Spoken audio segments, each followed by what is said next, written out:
Okay. Okay.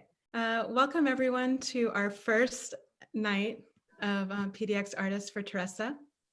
We are so honored to have Teressa Rayford here as our mayoral candidate. And she has been here in Portland for almost 10 years. You grew up here and then you were living in Texas and then you moved back when tragedy struck and your nephew was killed by gun violence, and that really motivated you to start being more active in the community. And then you eventually started Don't Shoot Portland, which I think a lot of people that are watching have probably heard of. Yeah. And so we're really grateful for your community service and your prominence in that community.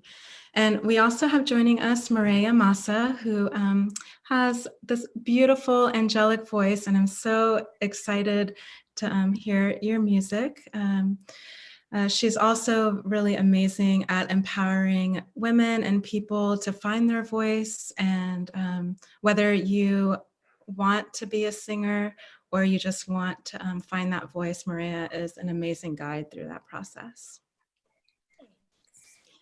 Oh, and one other thing. So sorry about that crazy beginning that we had, but as you can see that,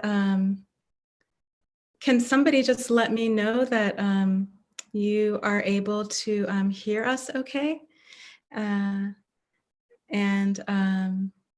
as you can see, there's an online chat there. So you can ask us any questions for Moorea or for Teressa so that you can learn more about her platform. Okay. I think it's working. Great. So there is a little bit of a delay too with YouTube Live.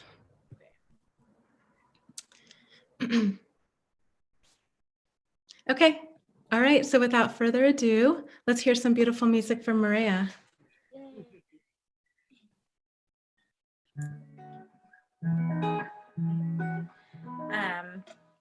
So I just want to say I'm super honored to be here. I am from Portland, born and raised, and I've just seen this community change and shift so much.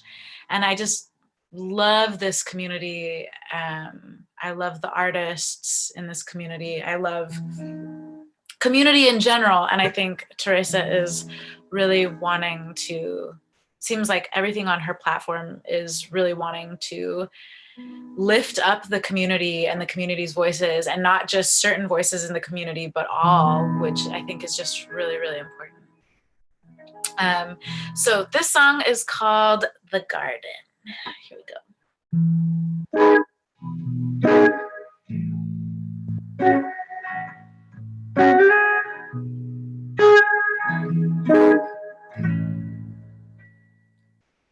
My heart was once a garden where you laid your worries rest. I don't know when it started, but it must come to an end. I've got to let you go now. You had your time. I've been needing room to grow. My love, I must follow. I see the darkness in the light.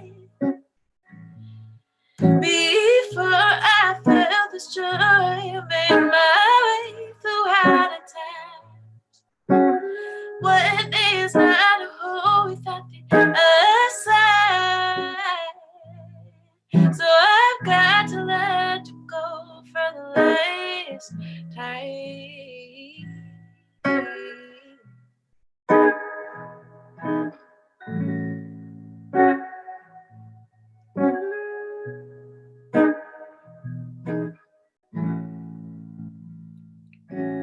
We've walked over the mountains and we've walked the many plains. Now that we're at the bottom, don't think I can go again. It's been so long since we've seen eye to eye. I know that in my heart it's been over for a while. oh, I've seen the darkness and the hate before I felt this joy made my through hard times. When it's not a hole without the other side. So I've got to let you go for the last time. Whoa, baby, we can work this time. Whoa, maybe we can make it through. Every time I go down that road, I stray so far from the truth.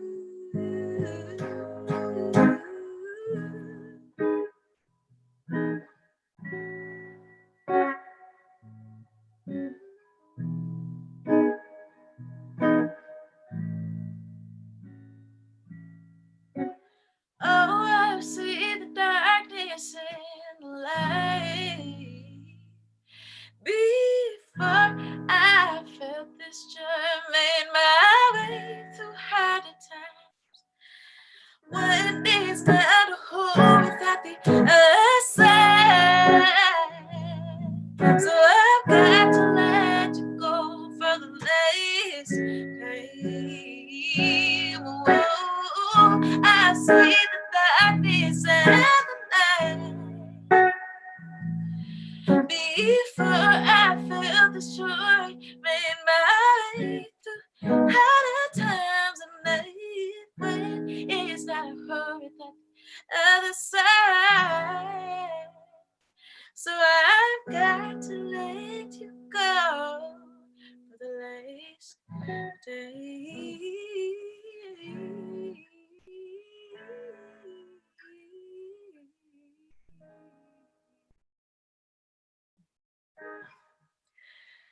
Thank you.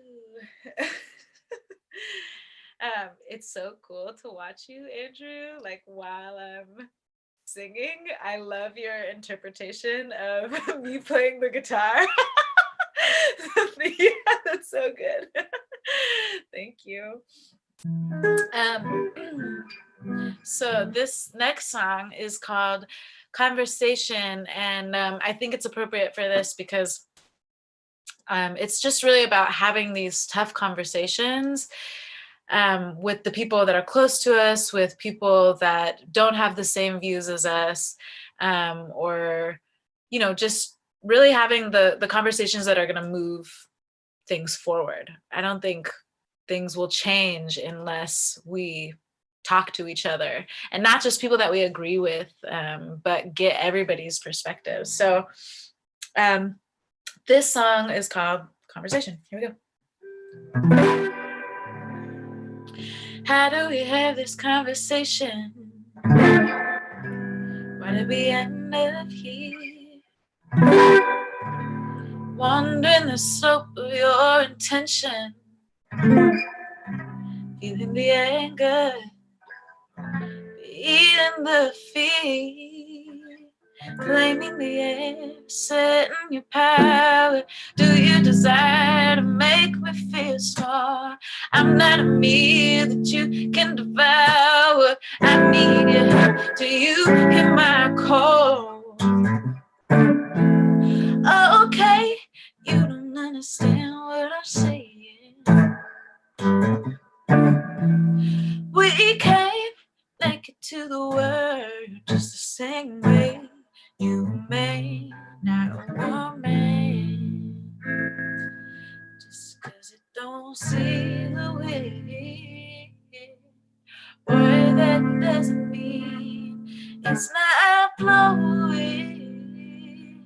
It's not blowing just cause it don't fit the space you're making between us. Don't mean it's not growing. Oh, it's not growing. How do we find the words to speak here? Know you have all that you need. It could be hard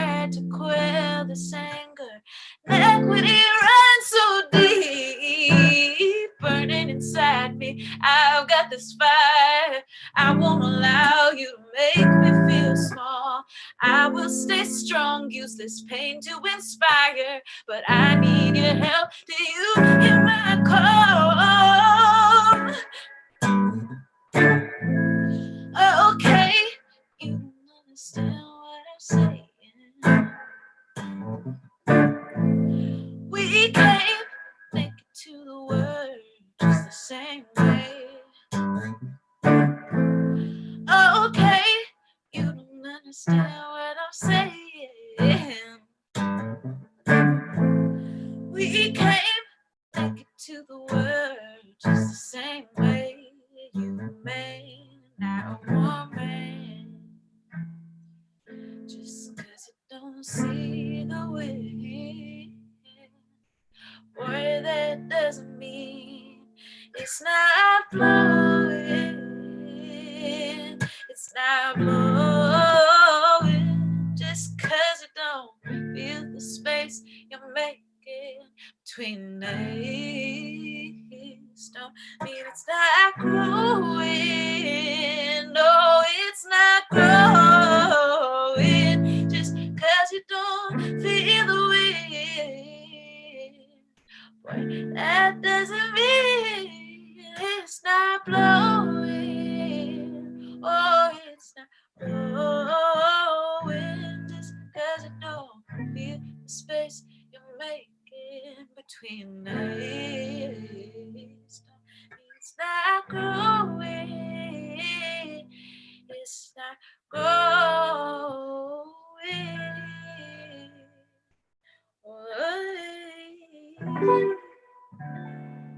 How do we have this conversation?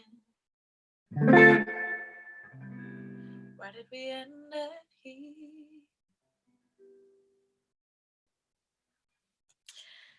All right. So this next song is called Ever Moving. And this will be my last one, and I think then Teressa and I will talk. We'll all talk together. We'll answer some questions. I'd love to hear more details about her platform and how she plans to follow through with the things that she's wanting to do, which are so great. All right, here we go. Didn't know how many I had till I had to let them all go. As I pushed them out the front door, they're creeping in the back door.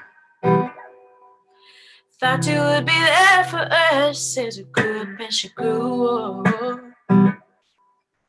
Whether you left us too soon, and there's so much that I don't know. Didn't know how many I had till I had to let them all go. Some dreams are harder than others to lose, this much I know. Ever moving, never changing, breaking down and rearranging. Never moving, ever changing, breaking down and rearranging. Ever moving,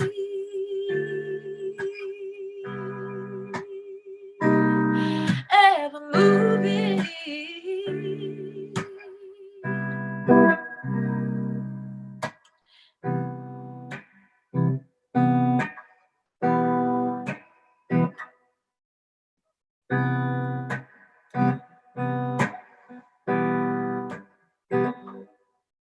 Didn't know the hours had gone until you looked at me and said goodbye.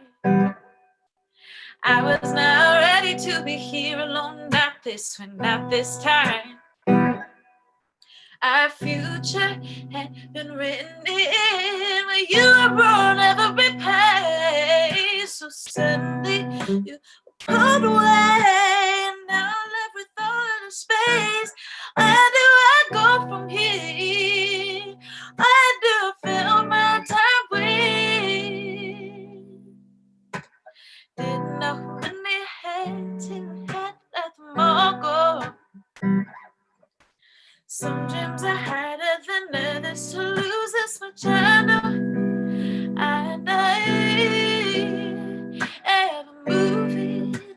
changing, breaking down and rearranging, ever moving, never changing, breaking down and rearranging, ever moving,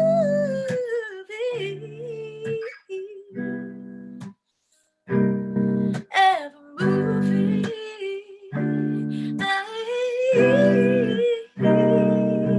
ever moving, never changing, breaking down and rearranging, ever moving, never changing, breaking down and rearranging, ever moving, ooh, ever moving,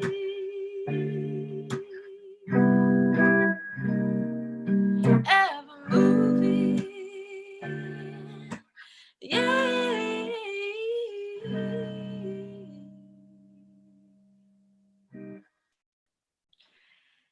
Thank you so much. Yes. Thank you so much, Moorea. Yeah, I hope it sounded Wow, okay. that sounded amazing. I wish you could hear me clapping, and I'm sure everyone else in the audience. But do you want to just tell us real quick, because you had a new album more recently within the last year. Oh, about 2 years ago now, I Oh, that was released 2 years record, ago. and I'm getting ready to release another one. I had all these sort of plans before everything happened, but it'll come soon. Okay, great. And yeah, you have your website, moreamasa.com. I'll Yes. put that in the chat just for everyone to have. Great. And then let's welcome Teressa back. Yeah. Yeah, let's see when she's ready. We'd love to have her back.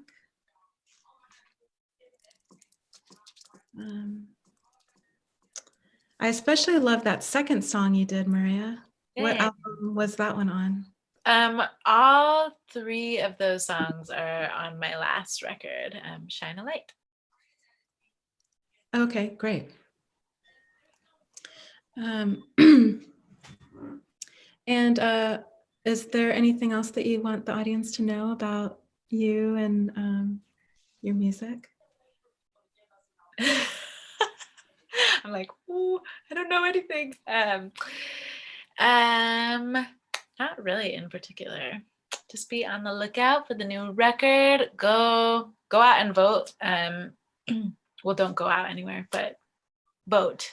It's super important. I feel like we are so privileged to be able to vote from home. To mail in your ballot is so important, and shouldn't be a privilege, but it is, that we don't have to risk our health to go out and vote. So we should use that privilege and use our voices. Super important. And I think sometimes it feels really overwhelming, but I think starting small and locally, like often it's like, I don't know what we can do or what we can be doing. And if we can start with our communities, I think that that's really important. Absolutely. Yes. And thank you for being patient with me. We all know that right now in our country, there's a lot going on, because another one of those videos that we all talk about has surfaced, showing the inequities in how we are treated in this country racially. Mm-hmm. And so another thing that I just want to say about our campaign, and just the thought of having a music platform to help us through it. Music has saved my life. When my nephew died 10 years ago, he was going to see music. He loved music. He used to send me messages all the time about music. And so I've made art my tool for dealing with trauma and for building a discussion, a conversation around social justice and social change, and how we don't realize how much power we have to impact and to build influence. And it doesn't become an opportunity just for us to stand up for other people, but when we speak out and stand up for ourselves, and when we empower other people, we don't always have to be the ones to show up to do for others. We have to empower people so we can do together, because we are better together. This is amazing. I'm overwhelmed with thankfulness and honor. Thank you so much. Like everybody that's participating, that's looking at us right now. We put in the work, the things that actually are happening in regards to the response and mutual aid. A lot of that is delivering some of the seeds that we have all planted as activists and community organizers. The government system, that bureaucratic system that we've all resisted and struggled against, was paying attention, but this is really the time that we intentionally make sure that the design and the reconstruction of what's happening in society, that it doesn't go back, because that wasn't normal. It wasn't great. And we don't want to get back there, but that it is impactful, that it is a foundation, and that it is sustainable. And so elect the leaders that share your values, and support them any way you can. Like, let's make sure we get those ballots in. Let's make sure that we get to take time out to know the people that are asking for our votes. And let's make sure that we vote our future, not our fear. Yeah. Yes. Thank you. Thank you. Yeah. Moorea, just to wrap up with, for you from some questions on the chat, where can you direct people to get your music, to buy it or download it or stream it? MoreaMasa.com has all of that. You can find me on Spotify, iTunes. If you want to buy physical vinyl, you can find it on my website, Instagram. Yeah, my name is spelled weird, but I feel like you'll write it in the chat maybe. Yep, I did put it in the chat. Yeah, just MoreaMasa.com. You can find pretty much everything in every platform, Instagram, Spotify, all that. It's on there. Great, thank you so much. And yeah, Teressa, music has totally saved my life too, and also feels like a really important, as like an artist, I have a platform to say things that matter, and to be able to support people like you. I feel really honored to be able to support you, and to use that to process trauma, and to use music to process trauma, and to also say something and lift up myself and others too. Yeah, I totally resonate with that. Thank you. Thank you so much. It really is. Yeah, and I'm so grateful too, because just like you're saying, it's really important for us to know the values of our elected leaders. And one of the reasons why I'm so excited to support you is because I feel like we share the same values of putting people over big corporations and profits and big money. Yes. And I feel like the other thing that's really important to you is that integrity and authenticity. And you speak about that a lot when you mention audits, and I think you did some auditing work, and I'm unclear as to what type of work that was that you referred to. Can you talk about that a little bit? Absolutely. So when my nephew died, he was 19 years old, and he had just came out of going to school. He went to SEI, which is a program that provides wraparound services for children. And so in my mind, coming home and seeing like urban renewal instead of like reinvestment, but I found out it was gentrification, seeing displacement, seeing our community, realizing that children were graduating and were still illiterate. I didn't see how they could get out of it. He was basically like stuck in a wheel where there was no opportunity. His family at the time that he was going downtown, they were in the middle of almost being unhoused. You know what I'm saying? And so you graduate from high school and you're supposed to be getting ready for college, and your family's supposed to be excited about that, but not even knowing where you're going to get your food or how you're going to live. Those were the things that were happening. And in my mind, after seeing what happened to him, and seeing all these community agencies surrounding our community, I went to what you call a gang task force meeting, and I saw like 70 different agencies, health agencies, TriMed, our school districts, small business owners, the health department, social workers, the police, you know, all these different mentors for children. And I wanted to know how, if all of them, with all the experience and all of the hundreds of millions of dollars that were coming in through our legislative funding for gun violence and for gang task force, why wasn't it saving the children's lives? Why were they touting that there were over 200 unsolved homicides? Why were they talking about the kids being at risk, marginalized, or disadvantaged? They literally had all of the media and all of the data to quantify that these children were going to end up in jail or dead. And this is what they're telling the families from early childhood education all the way until the time that they're in middle school, and where other children are being called children or teens or youth. Our children were calling, at-risk, disadvantaged, marginalized, but also juveniles, which is a term that is aggressively used in order to incorporate and institutionalize a child. So when I started doing my own personal research before audits, just to find out, like, how do these agencies connect together in order to participate in supporting the families? Community policing sounds like you're there not to harm, but to help. Well, there was no helping agent. There was no directives for help. There was no oversight for help. All of it was about quantifying and identifying and investigating and referring. And the referral agencies were overburdened, like our foster care system was overburdened, juvenile justice system was overburdened, our mental health system was overburdened. You had children that were living on the streets because they couldn't live with their families because all these investigations overburdened our system. And the only reason they overburdened the system was because there was no access to actual equity. The fact that we knew they were having problems and the fact that we were able to get money for those problems, that was the equity. And I would not have seen it without the audits. So auditing the gang task force, auditing our education system, auditing the gentrification in certain areas when I'm hanging out with historians that are telling me about how the displacement is a political angle at public safety, you know what I'm saying? And how they create renters next to homeowners and then create a disadvantage that becomes gentrification. Like, there were so many different complex things around my nephew just going to a rap concert. You know what I'm saying? Like, this kid just went to a rap concert, but I'm hearing all of these different things. And the only way to make sense of it is to get information through an audit. And an audit is basically when an accountant does a forensic science on a process or a policy. And it dismantles every part of it, and it applies language to every piece of it, even the language and how it's applied, to see if it's useful or essential or efficient or effective. And there was none of that. Like, we literally from the Center for Public Integrity got a D, like in 2016, and the investigators were contacting my attorney to contact me because some of their scope was quantified by some of the activism that we were doing when we got the lead out of the water. I mean, it's just so many different things that you never know how important your voice is. But when you don't have the political power, you can always say, well, let me see what that looks like.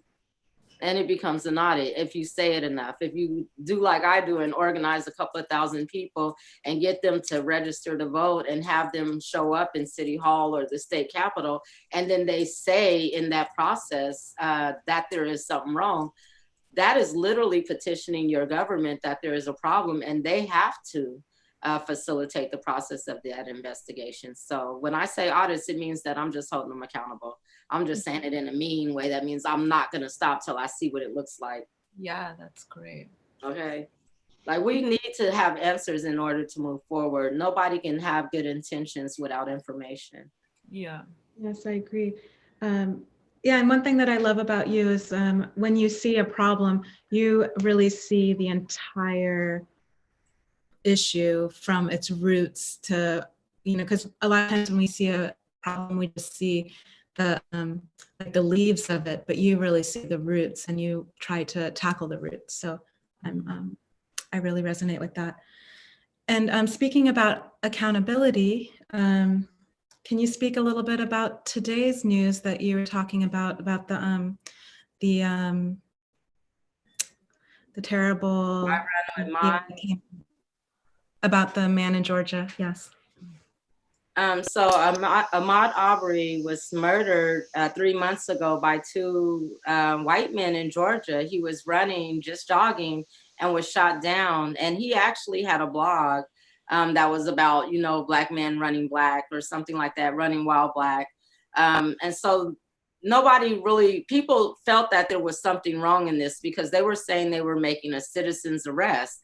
And if we understand anything about COVID and the funding that's coming into all of our states and all of our cities, that money is connected to surveillance and investigations. It's to make sure that whatever we're doing now, if the social distancing, like right now, is extended, or if it becomes critical, law enforcement in the city and our government agencies want to know how we behave so that they can kind of slow that down to make it all essential and create, a system of order. Well, right now, if you look at TV and videos, you'll see like people social distancing in parks, and you'll see police officers passing out masks to certain groups of demographics. But you'll also see people walking to the store or trying to go in social distance to a park, and you'll see the police attacking them and telling them to go in the house. There was already a child that was shot by the police for not going in the house while standing on their balcony. And now you have videos surfacing of really before COVID, where we already had this mindset that if you're a deputized member of our community, that you have law enforcement authority and that you can use it. One of the things that people aren't talking about right now with COVID is the fact that gun stores are still open and they are essential services, and that a lot of the people, like the ones that are in Salem right now, hundreds of white nationalists, that they are mindful that the police are not going to come for small things like your car being broke in or someone coming on your property. So they are ready to adjust what safety looks like for them, which means that they do have the right to bear arms. And if I make them feel unsafe, then they can hurt me. And that is what's happening. That's what happened in Georgia. That's what's been happening in America before COVID, before Donald Trump. Is happening right now, but people feel empowered and emboldened, and our leaders are silent on it. I just went through a whole year of campaigning with people, and I heard Ted Wheeler speaking about white nationalism and how he wouldn't allow it, but he let Joy Gibson into City Hall and had coffee with him. He gives these people permits. He lets TriMet, our paid system of transit, go out and provide them with transportation support. Like, I've walked to protest after marching for 10 miles and walked home because I didn't have money for TriMet. And you literally are bringing in buses for these cats. So there's a very it's legitimate for me to say that he is undermining my safety and the safety of people of color in the city of Portland, because he is the leader of public safety. He is our police commissioner.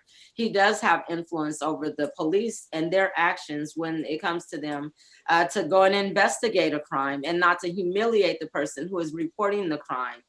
Or like what I said with my nephew, 200 unsolved homicides, like, oh, it's important to get the money for the gang task force, but it's not that important to investigate the homicides for the gang task force. So rather than exploiting people because of their marginalization, and I will say systemic marginalization, because we're not born to be marginalized, or the fact that the systemic systems and policies have made their lives at risk because it doesn't suit a cause for planning or for sustainability. Like, those things really exist, and it is being highlighted. And so when we talk about what happened in Georgia today, we need to think about what has happened in America and really in Portland today.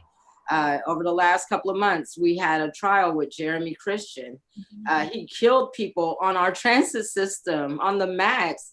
We are numb. People, we still ride it. I don't know how many people are taking safety precautions or thinking about their neighbors, but our leaders don't even speak to it.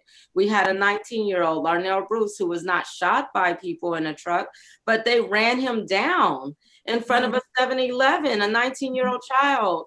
Like, that worked at the Rockwood Center, that was literally sitting up there plugging his phone in, and got smart and behaved in a way that made the man feel like his life didn't matter, and he took his life. And these people belong to like the European kindred and white supremacist groups and have been arrested 40, 50 times, but they're not incarcerated for long periods of times like we're incarcerating children and juveniles and young men and women of color. They're not being incarcerated to become rehabilitated, because guess what? They are continuously harming people, including their family members, and those family members don't even get justice. So we know that there is a problem, but I don't believe that the same people that hold up these systems or benefit from them are going to stop them. And that's people like Ted Wheeler. Like, we know he doesn't even understand where I'm coming from when we talk about these things. So he's not going to be able to do anything mindful to stop it. He doesn't. I have a question. Is that okay? Yeah. Okay. So this is like a little bit of another direction. But so one thing that I read on your platform that I feel like very strong, hits really close to home for me, is my mom is a Black woman and she has a lot of mental illness. And there have been times that I've, you know, like she's been having a really tough time or like a mental break and I've needed to call somebody, and I'm just finding out that the resources are pretty limited for people with mental illness in the community. And there are people who can go and do wellness checks that aren't police, but I don't know. I was wondering if you would speak to that a little bit, because for me it was so important to not send a police officer to my Black mother's home who's having a mental break. That felt, and she's so triggered by the police just because of everything. Yes. Yeah, and I in 2016 there was a collective bargaining agreement that we had that was the biggest issue, is that the Portland police were killing people with mental illness and people with disabilities at an alarming rate. They didn't prove race because a lot of people didn't come to say something happened because of the intimidation thing and the fact that we can't call the police a lot. But that's why we need new leadership. Can you imagine someone who, I grew up in foster care because when my mom was having her mental breaks or emotional breaks, they didn't know what to do except for to remove us from the family. When we talk about family services and social services, those services don't support the families. They feel like the family is a risk of harm because of how that family is made up. And so the fact that your mom is a woman of color, a Black woman, oh my goodness, just checking that box. Yeah. She can go to jail when she needs health treatment. She can go to the hospital and they'll still see her as someone that is seeking treatment for an addiction rather than a prescription for a diagnosis. I know this. I carried a tumor in my stomach for 7 years. And constantly when I would say I didn't feel good, even the people around me would be like, girl, just, why don't you eat better? Or, like something, nothing could be wrong with me. I'm too strong. Like my skin doesn't make me any stronger. And people know that, but we still are entitled to believe that because policy allows it. So when I talk about like breaking the system or dismantling it or making social change, it's making change that is significant enough to support the people that right now it does not support. There is no outcome for your mom. But right now, let's say that in our city of Portland, we have our housing bureau. And we know that when you seek housing, and really if you're going to public housing, you're living in poverty. And so what are the different things, the root causes of poverty? A lot of it is health related. A lot of it is job related. But if you also are a person of color or someone with a disability, all of those things are compounded.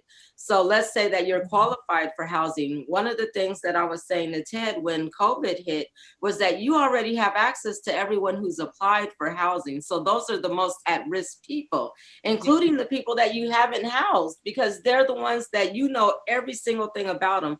So if you wanted to quantify the resources that they need, you have that data, because you got to fill out the application to get the housing. They ask you every single thing, things you don't even want to tell them. And then the health department and their access to the same information. Why are we collecting all of this data on all of these people that need all of these resources when at the time of distribution for the resources, we expect for them to come to find them? And the people holding on to them aren't expected to go out there and serve them. It's a hustle, it's racketeering. And that comes back to Anna's question about why the audits, because I want to see why the hustle. Why not just deliver the services to the people that they need? Like if we have social services, why aren't they built in a way that it supports our society? And it's not rocket science. Every time you see someone struggling or protesting, and then they say, hey, we won, it's like we challenge them to continue doing this inhumane practice. And in our challenging, because we had to protest rather than just petition, we won. And the power of protest and the trauma that it takes to get there, that's the ridiculous part for me. That's what I'm on. And I'm like, look, that's inhumane. The fact that we have people in America where we stand on democracy as our value, and we have them struggling and protesting and organizing against the system for a system to work for it that is already built that way. So the services for your mom, it starts with the leadership in our city. We can't have enough meetings with Ted or the chief of police or the union boss that's going to make them mindful to the matters of somebody that is seeking that service without the violence, because they don't know how to interpret that. It's going to come from the leadership. I'm going to teach them. Watch. Ooh, and look, you can tell that I'm not going to take no for an answer. I'm not going to be sitting there like, well, tell me how this works. Maybe we need more officers in the neighborhoods. No, maybe we need to reduce the cost of community policing and invest in the cost of research, of getting these services to people through our personal referrals. They don't have to go to 3 or 4 different agencies when we already have their contact information. It's ridiculous where we make people that live in poverty, that are already dealing with the emotional trauma of trying to seek help, where we make them go through just to get a little help. We can serve people better and way more efficient. Yeah, I this is just really short, but I recently did, or about a year ago, I did a voice empowerment workshop in the youth detention center with some of the girls there. And I just, like, sitting with those girls, it reminded me of, like, you know, that they shouldn't be there. There should be programs that are helping. They're just like little babies. They're Measure 11 girls, with like kids, which just like blows my mind that Measure 11 is in Oregon. It like makes me so upset. But I'm just like, and we've had a really hard time, overturning Measure 11. But even if the solution is to find more programs that kids can go into instead of going into, because they just needed support. That was the takeaway that I had from it, was meeting with these girls. I was like, you are babies, you just need like someone to care for you and support you, and you're not getting that at home right now. And so why are we're failing you as a society that you're here, like society. The system isn't failing though, because again, the system is structured to identify the problems and to incarcerate them. We're already identifying and projecting how many beds we're going to make for them. We're building prisons. When I was going back and forth to visit the kids at McLaren, when they started working on the rehabilitation of Coffee Creek, after we were like, yeah, they need to learn how to do vocational training and roofing and electrical, and they should be doing preservation. And I was excited. They were like, yeah, we're doing it. And I was like, where? And they were like, at the jail. And I was like, what? I was like, whoa, you're learning how to literally do the rehabilitation of a building, but it's a jail where your aunties and your moms and your sisters are going to be incarcerated. Like, that's sad to me, because that could have been available to them in early childhood education. Like, we could have looked at the way they were playing with Legos and figured out, like, hey, this kid isn't a bad kid that needs to be in trouble. We need to give this child, more information about construction or engineering or, science. Maybe there's something they're interested in that could become a valuable asset, but we don't look at them that way, because our system is designed to see at risk, disadvantage. Like, we see them and we say, oh, those little at-risk kids, like, we give them that. When I grew up in foster care, I hated being called the fosters. We were so ashamed, like, people knew we were foster kids. Now we claim to be at risk and marginalized. Oh, I work with at-risk kids. I would die if somebody said that when I was a kid and we were ashamed of being fosters. The fact that now the system is a suitable parent, that's scary. Guardianship we should be supporting our parents. Your mom should get the support she needs.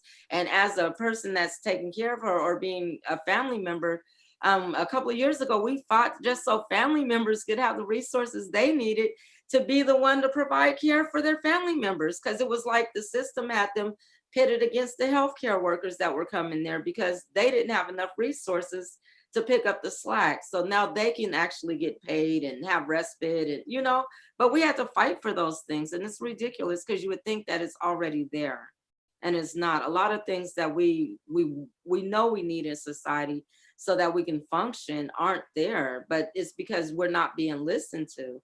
And so when you see on my platform that it's the people's platform, it's because I literally want to promote and teach civic engagement and participation in a way that becomes such a functioning tool in society, that we count on it and we use it, and people are not intimidated by the process of even running for office. It's like, oh yeah, I'm going to Congress this year. I'll probably sit in that seat for 10 years and do this work, and it'll be intentional. And instead of communities pitting each other against each other, we'll be supporting that leadership. We'll be supporting the investment and the growth of it, because we know it's going to give us a real equity or return on investment. We'll see the difference in our society.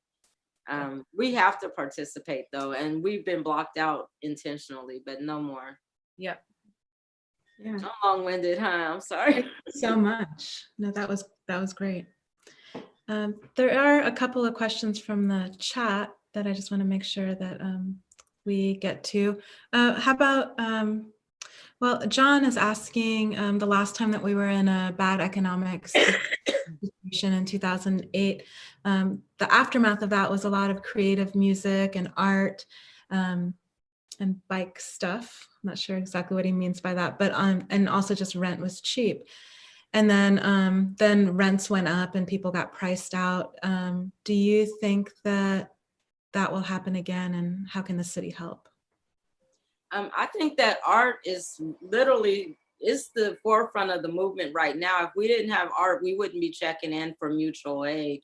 Everybody knows they have to create some nice graphic or something that is media related, because that's how we communicate as a society right now. So for the artists, just like how we have Moorea here right now on a political platform, this is like back when President Obama was running, and you had Beyonce and all those different people standing up and saying how important it was for us to get rid of George Bush. Like, it was like, we've had George Bush and, we want to go ahead and move forward. What are we going to do? He couldn't run again, but we were so traumatized by what was happening in society. We had 911 and all these different things that would art. It was the thing that reconstructed our minds. It gave us that trauma vehicle that we could use even in private. Like, no matter how much money you have or where you are in the world, you have proximity to some type of artistic form. Whether it's writing poetry or making music or drawing or dancing, we can physically move and we can use our thought to be the artistic people we need to be in order to pull ourselves through what is happening. But that's why we need to kind of like build art in and put it around. Like, whatever we're doing, if I didn't have art as an opportunity for this campaign right now, I don't know how we would be able to mobilize it. There's people right now struggling to get people to know about their races, but the world is not interested in campaigning right now. The world, we know we're harmed by society, but we're not feeling strong enough to do anything about it. But art inspires us. You know what I'm saying? That creativity, that reboost. It's like, oh, okay, well, I could do something. Like, now I feel better. You're like, you just soothed us with 3 amazing songs, to the point where no matter how we were feeling in the beginning, we're at a common ground. And so what do we do when we are entertained or when we're being fed? I remember when I do all the work with the museum, I remember Museum Next came to town one time, and I was talking to all the different professors and historians and artists, people, and they're all very institutional and technical. But I was like, why don't we have these for prescriptions for people that are sick? Like, why aren't we giving access to the museums to people that just need access to a space where they can just sit and be around things that, you might consider beautiful or not? And since then, we've been able to just have people say, don't shoot Portland, and get in the museum with however many they show up with.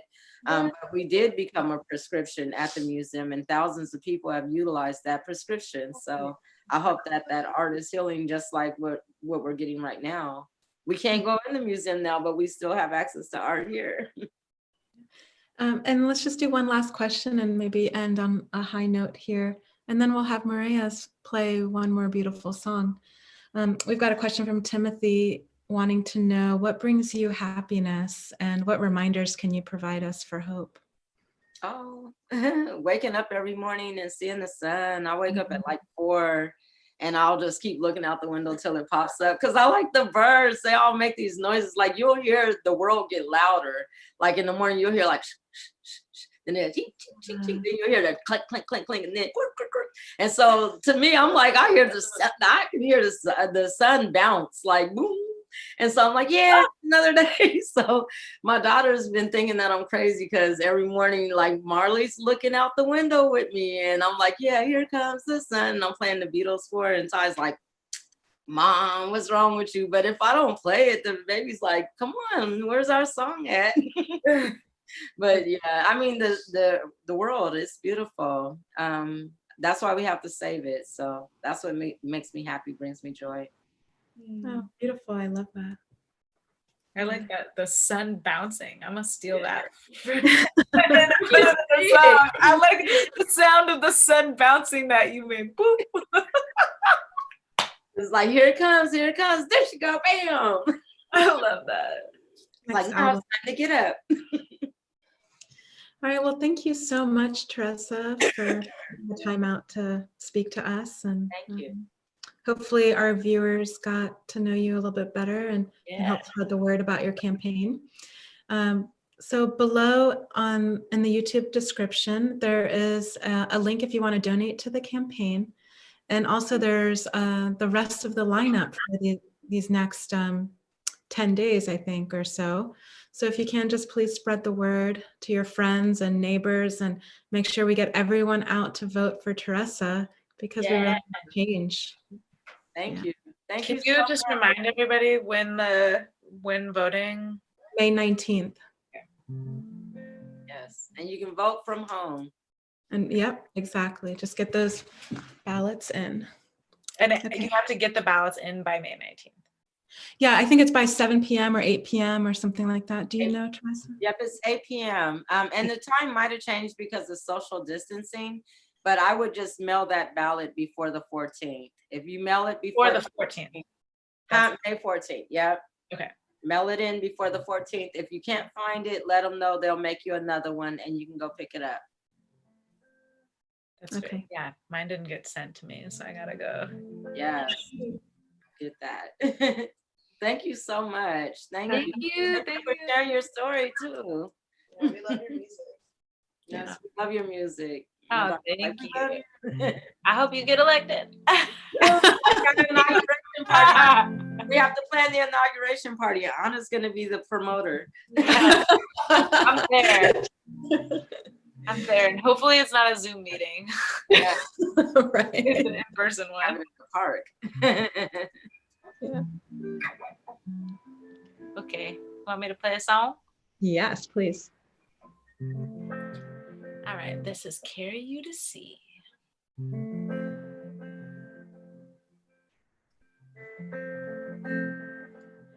As the waves wash you away, carry you to the sea. I hope the water is a blanket from a storm, sailing into your dreams. Rain came down, all the clouds swallowed everything. Winds were strong and the night was long. You stayed fast.